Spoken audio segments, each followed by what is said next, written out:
Hello, it's Nat. Let's see what's been making news. You might remember this statue of a black protester, which showed up in England a few days ago to replace one of a 17th century slave trader. Well, now that statue's been removed too because the local council says it was put up without permission, and it's made a few people pretty angry. It's the statue that's causing a stir all around the world.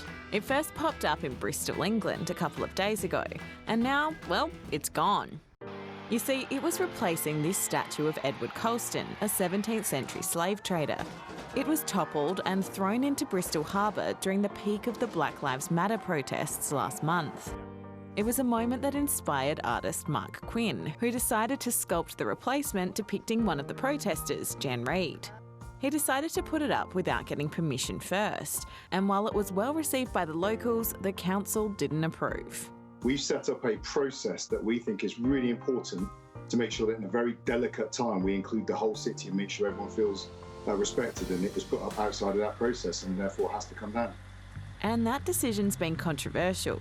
I came down this morning to see it and it's disappeared, so Bristol City Council have removed it overnight when they couldn't do that with the other one. I don't get it.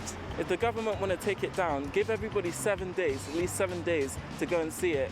And then everybody could go and see it, take their photos, and then take it down respectfully.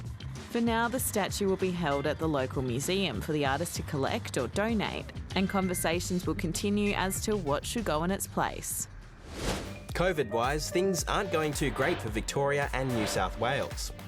Victoria recorded its highest ever amount of new cases overnight, 428, while in New South Wales, the state government's tightening restrictions again, and not just for pubs. Restaurants, bars and cafes will have to limit bookings to a maximum of 10 people. We've just got our first glimpse of the closest pictures ever taken of the sun.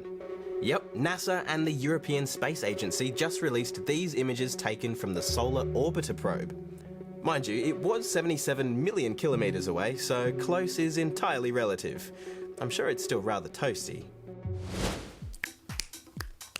That's Emoji 4. It's World Emoji Day. Except the last one, that's just my favourite one.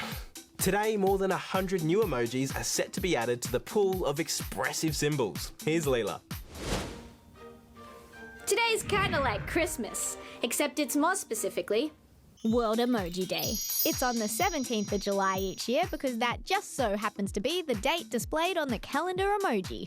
But it's also the time of the year when companies like Apple and Google often preview what their new emojis will look like. We've got a sneak peek of some of the 100 new emojis, like bubble tea, pinch fingers, and a boomerang.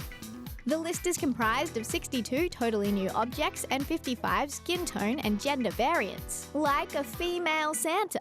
But who picks the new emojis? Well, it's not Santa. I'm gonna keep the jacket because it's sparkly. They come from an organisation called the Unicode Consortium. They decide which new emoji characters should be introduced and why. It's then up to companies like Apple, Google and Microsoft to work out their own stylised versions.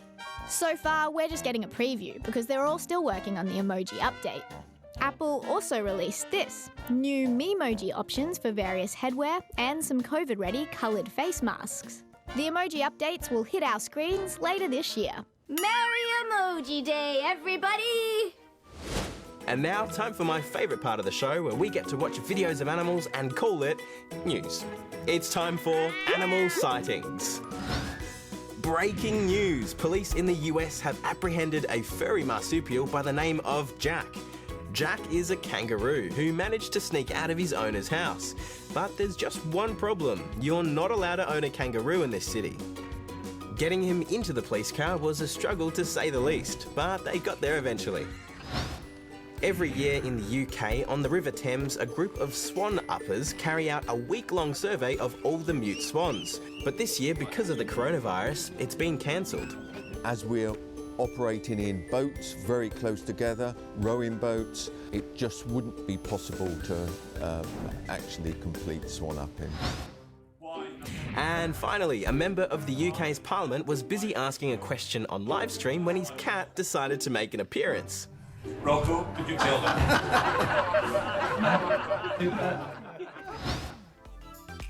Well, that's all the news we've got for you this week, but don't worry, we'll be back on Monday with more. See you then.